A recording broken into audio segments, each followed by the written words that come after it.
I want to thank you all for being here. Tonight's talk, we made an executive decision. We're going to be doing it on brain waves and how they affect you. So, as always, I'd like you to come with an open heart and an open mind. Our goal is to teach you something so you can change both your life, but when you run into people and they're having problems, you can give them insight. So I want you to be able to empower, uplift, and help individuals in your life that when you're like, oh, I know something about that, I can help you with that. So with that being said, we're going to be talking about brainwaves. So let's think about everything that we thought or think, every emotion we have, and everything that our body does for movement, that is being controlled by an electrical rhythm, which is the body's language in the brain. So it's the language of the brain, and those are the brain waves. So every single thought that you have is literally a neural pattern. Motion you have is a neural pattern. And when we talk about things like, have you heard of muscle memory before? That's actually neurological memory. It's not actually muscle memory. So the pattern that your brain fires at determines how the muscle will move.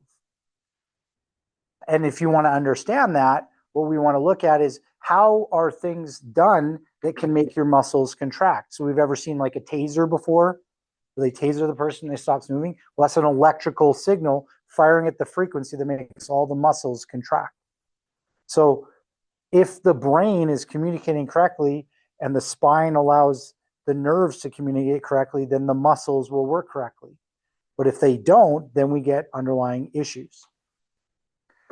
So what we're going to be going over tonight is what are the brain waves, what are the names, what are the frequencies, and how do they affect us? What do the brain waves actually do? How do they affect our behavior? How do they affect our mood? How do they affect our performance? And then how can we train them? What are different ways that we can actually improve brain waves, modify them so we can achieve the outcomes that we want to know? If you are a current client, you know some of the ways that we do it, but I'm going to go into more detail with what we can do to make it very productive for you to get the results that you want to get. So what we're going to start with is the slowest brainwave that we deal with. This one is being called delta. And delta is a brain firing at 0.5 to 3.5 hertz. Now, when I say hertz, some people might not even know what I'm talking about. So we're going to go into that as well. So how brainwaves are measured is they're measured in amplitude, so how big they are, and then how fast it happens. So the bigger the amplitude, that's going to be from a 0 mark, how high it goes up and down, and then how often it repeats. So if we look at this, and it's actually sort of an inverse ratio, so the bigger the wave, the slower it repeats. The smaller the wave, the faster it repeats. So when we look at the EEG on the screen, and we have the screen coming, and we can see these big things and then little ones and big, that's actually the EEG. So at the top of the screen, when we're doing neurofeedback, literally all those squiggly lines are the EEG. It's just the computer interprets it and then tells us how much of the different frequencies we have. So when we're looking at something like delta, we're looking at a very slow hertz or repetition. So hertz means how many times that happens per second. So when we're looking at delta, it means the frequency or the brainwave fires half a time a second up to 3.5 times a second. And that tells us how often it's actually happening. Now, when we look at this, we also need to understand that when we're measuring the brain waves, we're not measuring one neuron firing. We're literally measuring millions of neurons firing. So it's kind of like a cloud. And so when we're looking at the brain, and say we're looking at the frontal lobe, then we're looking at millions of firing rates of neurons. And when we say firing rates, we're actually looking at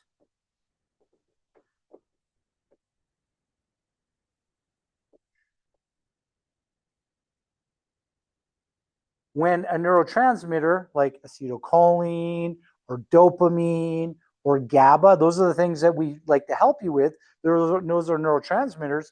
That means when an electrical signal comes down here, it causes you to release, let's say, acetylcholine, and then that will make an electrical current or charge happen, and that will fire.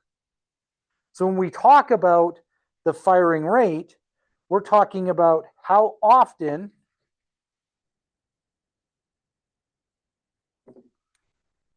I'm going to get a little more detail for you.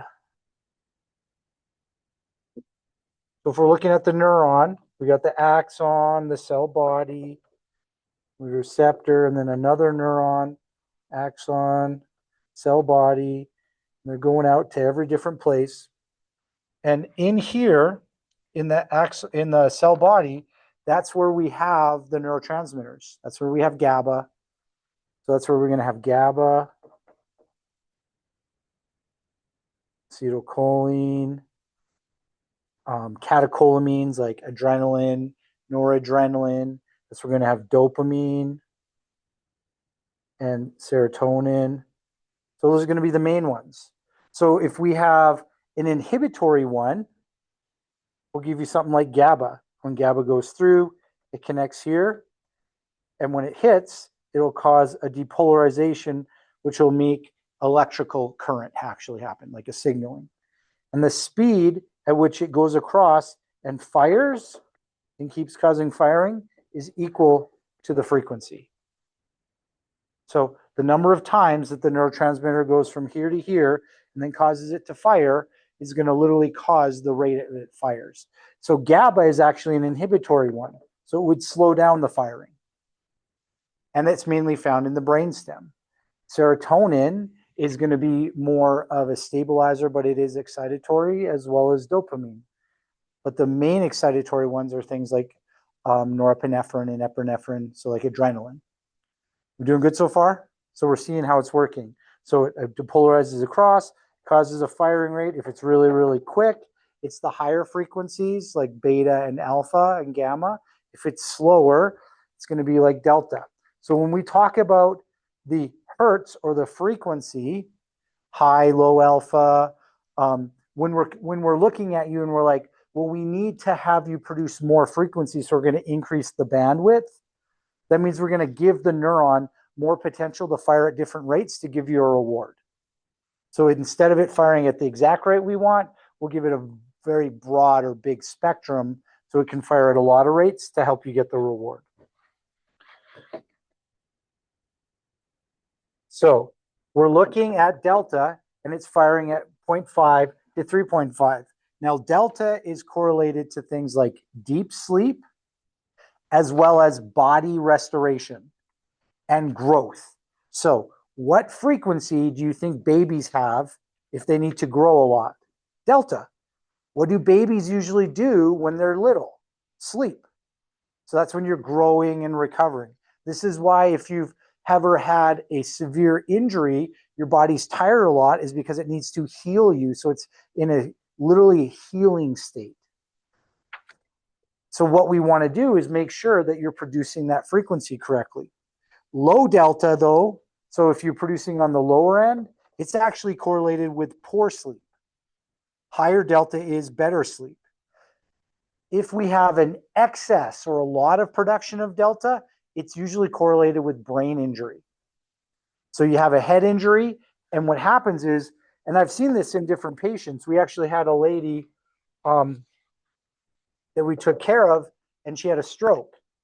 And what happens is, with a stroke, blood comes out of the vessel, or so like the artery or the vein, and goes into the tissue. Most people aren't aware, in the brain, blood is actually like acid. It hurts the tissue. So the tissue needs the oxygen and nutrients, but it doesn't need the blood itself. The blood is actually bad for it. So that's why strokes are so bad, is it actually will start killing the tissue. But when the damage is done to the neurons, the nerves don't just die instantly. They'll actually go in a stasis state. So like a sleep state. So they'll go into a delta brainwave state. And so we looked at this lady's brain. She had an MRI. We saw it. We saw there's a little bit of trauma. And I go, well, it just happened. Let's see what happens if we can reboot it. So we adjusted her to stimulate connections. And then we trained the part of her brain that controls speech. Because what happened with this lady is when she had a stroke, she lost speech. Most people have strokes on the left side, and that controls speech interpretation.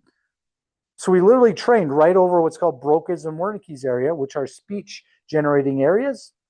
And within one visit, she had 95% recovery of speech. So the tissue hadn't died. We just needed to reboot the frequency back up to low beta, and our speech came right back on. It actually happened so quickly by changing the brainwave back to the normal range that she didn't even believe she had a stroke, even though we had an MRI that proved it. She changed so quickly that she literally said to her daughter, "You were just angry at me and put me in the hospital because you've been angry at me lately." That's how big of a change it was. So if she would have stayed in that delta state, she would have lost a lot of that because the tissue, if it's not firing well enough, it doesn't work correctly. So if it goes into a hibernation state, like a delta state, we can reboot it. But if you lose it, then we have to grow around it.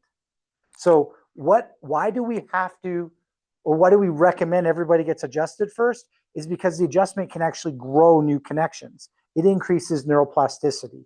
The goal of the adjustment is to break the stress response and increase the neuroplasticity. So that's delta. Then we have another brainwave called theta. Theta, so delta 0.5 to 3.5. Theta 3.51 to 7.99 hertz. Now, theta is going to be subconscious, daydreamy, meditative, hypnosis. It's going to be that kind of drowsy state where you're coming up with new ideas. Memory consolidation, so you're going to actually be getting that memory to stick when you're sleeping. Intuition. But theta is very important to understand because a lot of people are like, well, I just need theta everywhere in my brain. If you overproduce theta in, say, the top of your brain, you will actually induce ADD. You will cause ADD symptoms. So you can't just say, I need more of this brainwave everywhere, because it can cause problems. Yes, you need more theta in the back of your brain, because the fast brain waves, if they're in the back of your brain, the subconscious, cause more problems. So that's theta. Let's say alpha. Alpha is 8 to 12 hertz. And there's low alpha and there's high alpha. Alpha is the bridge between subconscious to conscious. So if you look at this, you can understand literally it's when you're starting to bring everything in, and when you're in alpha, you're in a flow state, you're in waking up on the right side of bed, everything's awesome. That's going to be alpha. Alpha is supposed to spike when you close your eyes. Alpha is also memory. Alpha is in a meditative state. But if you have low alpha, which is 8 to 10 hertz, if you produce more of that, it will actually increase anxiousness and it will cause you to have a loss of memory. So when we look at people and they produce too much low alpha, that's what happens as your brain gets older. You produce more low alpha and your memory actually stops working well. So this is that slowing of the brain. If you sleep a lot, you will actually do this just by sleeping. If you consume things like marijuana, you will actually cause this to happen. This is why people who chronically consume marijuana, their memory can actually go. Like that statement, going to pot, literally means that you're slowing down your brain. And that's why low alpha is not what you want to achieve. There is something we want to be aware of, though, because when we experience trauma, we actually change the alpha response in our brain. So When we experience trauma, what's supposed to happen is, let's say this is your alpha range and you close your eyes, it's supposed to spike. That means your memory is supposed to get better when you close your eyes, if you're working correctly. When you have PTSD, your brain suppresses memory because you don't want to relive that trauma. So what happens is, instead of it spiking, it drops. So that means when you close your eyes, your memory gets worse. So this is the cardinal sign of PTSD, is when we see a decrease in alpha in the top of the brain, the back of the brain, and your front of your brain. So when we have a decrease in alpha, that is a PTSD response, specifically when your eyes are open till closed. That's why when I see, oh, suppressed alpha, I'm like, sorry, you have a PTSD marker. And then we can see another PTSD marker when alpha is smaller than beta in the frontal lobe. So there's different PTSD markers that will show up, but that's because you don't want to remember the trauma. Then we can come in and we can look at another frequency. The next frequency we're going to talk about is beta. Now, if you've come into the office, I simplistically say beta is bad. It is not that simple. But in the beginning, when you haven't learned about any of the frequencies, just saying it's bad is all we need to do. But beta can be split into multiple segments. Some people split it into 4 ranges. I like 2 because it makes it easy. So we got high beta and low beta. Low beta is, oh, I forgot to go over SMR. I'll go over that as well.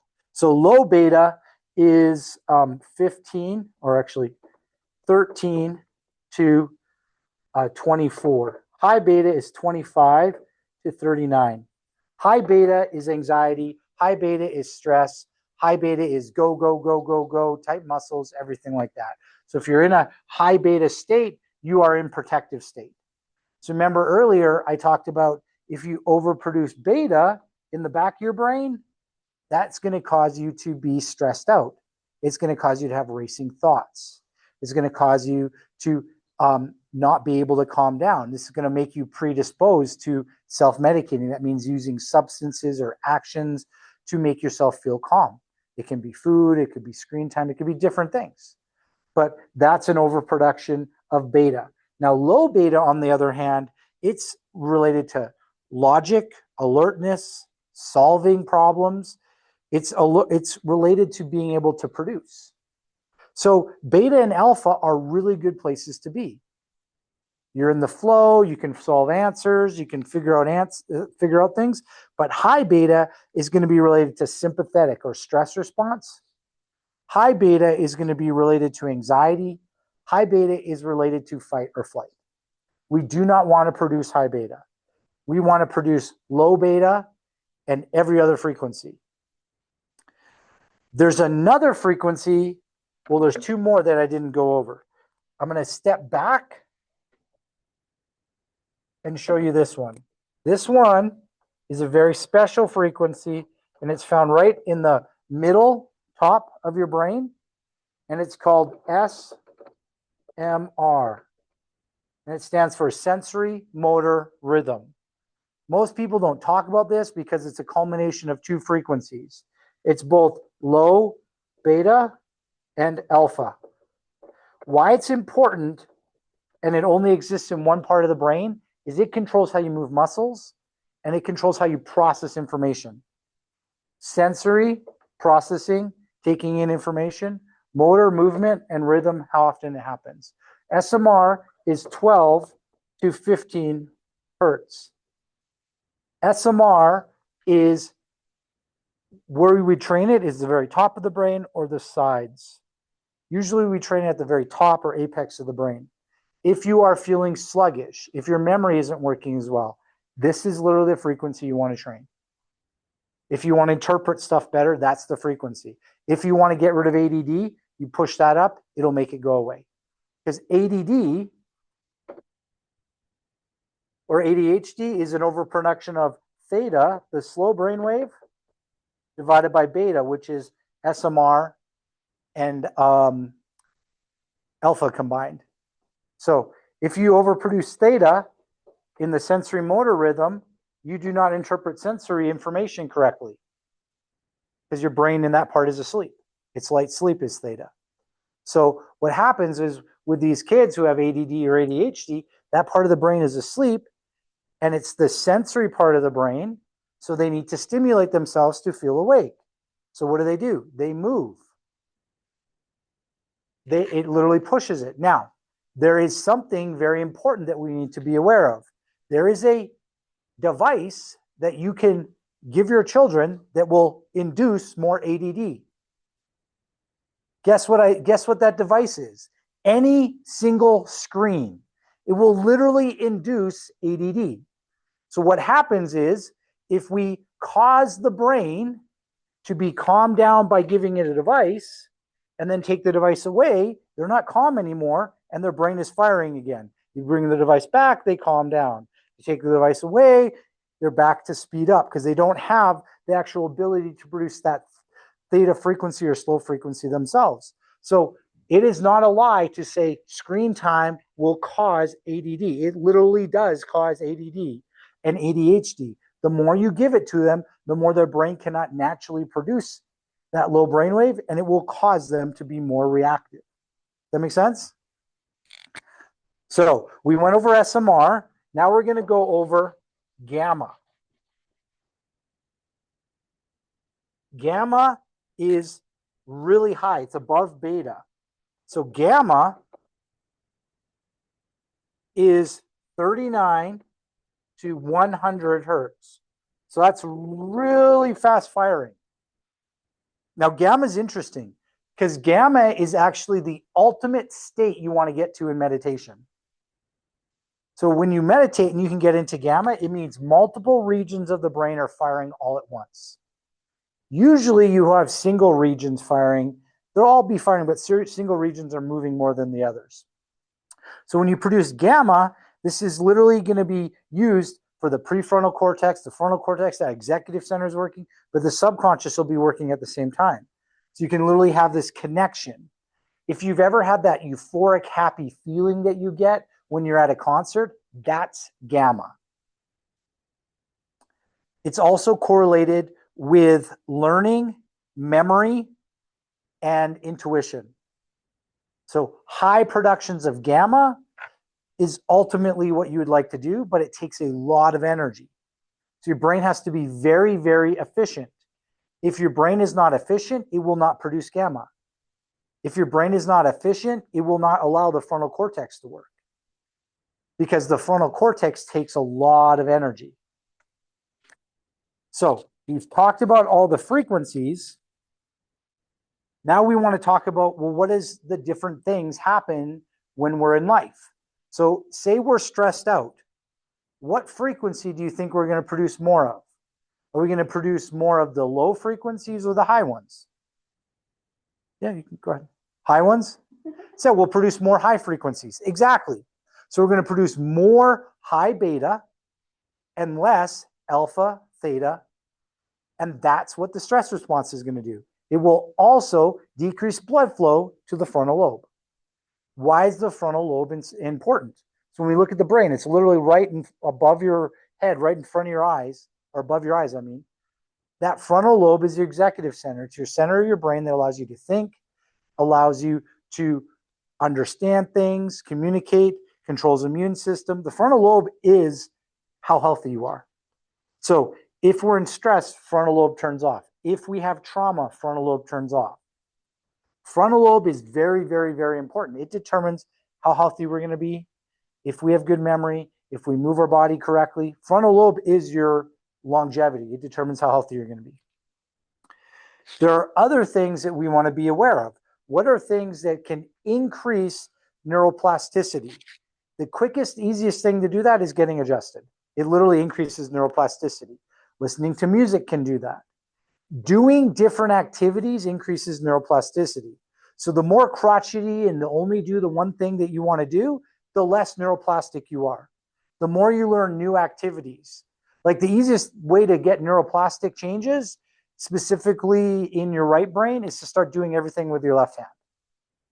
This is why we want you to do a lot of left-handed stuff in here, is because the majority of people are right-handed. which means they drive the left brain. So we want to drive that right brain, drive more neuroplasticity. So literally doing more things with your left hand is going to drive that. Doing different things that are novel to you will increase neuroplasticity. This is why when you go on vacation, everything is novel and new and exciting, and you're making new connections. Instead of, oh yeah, I'm just driving to work, same as always, and you're not learning, you're not seeing anything new, so it's not novel or interesting to you. Meditation and breath work will increase, that's like deep breathing, belly breathing, will increase alpha and theta and decrease high beta. Neurofeedback, we can literally train you to change any brainwave in any part of the brain. The advanced training that we do here, the brain driving neurofeedback, we can literally help you with whatever. You want more theta, we can do that. We'll do the EEG, and then we know where to drive the different things. There is something that we've integrated recently that some patients aren't aware of. It's the laser or photobiomodulation. What it does is increase mitochondrial content wherever we put it. That means you have more energy. Increases neuronal nitrous oxide, which means you will have more plasticity in that region and make more connections, as well as it shrinks inflamed cells, specifically glial and astrocytes. What that means is it makes inflammation go down and increases blood flow to the regions. What happens when we age is we lose energy, and that's why we can't heal ourselves, specifically in our brain. In young kids, they may not have enough energy in the regions in their brain, and that will stop them from developing correctly. This is where you see things like ADD, ADHD, Asperger's, autism, different developmental things, sensory problems. It's all about lack of energy in the brain to make that brain work correctly. If it's not working correctly, we need to get it healthy. So I'll tell you a quick story. We have a little fellow who's been coming in, and he is 3. When we looked at him and assessed, his parents said, well, he's nonverbal and he's emotionally reactive. What he was telling us is the parts of his brain that control speech and understanding speech, which is his left temporal and parietal lobe, was not having enough energy. So what we did is we adjusted this little guy, 3-year-old, as well as lasered him. More energy in there, more neuroplasticity. And what happened is by doing that, it was about 15 minutes of laser and an adjustment, his temporal lobe and parietal lobe came back. We also trained his top of his parietal, which controls emotional regulation. Fast forward, he's been with us roughly 18 to 19 visits, and now he is completely verbal in both Spanish and English. And now he is not clingy and scared. He's literally the social butterfly. So what was going on with him? His brain needed more energy. The body can heal itself. It just needs to be given the ability to do it. So we used the laser to increase the energy, gave him the plasticity with adjustment, and it literally healed itself. We also see people with traumatic head injuries. We do the same protocols, but we'll also do neurofeedback to actually help them. When they're young, it's easier because until the age of 10, they're literally just growing all these connections, just needed some more energy. After 10, it's a little harder because they don't have new neuronal growth. We have to just make more connections. So if you have a friend or family member who has thinking problems, memory problems, the laser neurofeedback can help. If you have a friend or family member who has emotional regulation issues, again, the laser neurofeedback adjustment can help. We just need to look at what's going on. Yes, we can help with physical. Those are pretty straightforward. But if you're dealing with the emotional, the cognitive problems, when we scan the brain and read the rhythm, then we know how to help you. And it's not as simple as you need more of this. We need literally the whole orchestra to start working correctly. So think of the brain as an orchestra, and you have multiple different instruments playing. Those are the brain waves. So when we increase alpha, alpha is not just the only one that's going to be there. There's going to be alpha and theta and beta and gamma. All the frequencies are there. It's just when you get the dominant frequency right, the problem goes away. The rhythm goes into connection, correct, and the firing rate is good. If the brain can't fire correctly, we need to use the laser to put in the energy so it has enough time to get enough energy to fire at the rate that it needs. So when you put it all together, the adjustment to make the connection, the laser to increase energy, get rid of the inflammation, and then the neurofeedback to train it to stay that way, then the rhythm will literally change and the body will heal. I want to thank you guys for being here. If you have any questions, just ask me when you're here in person. But thank you. I hope this was helpful, and have a blessed night.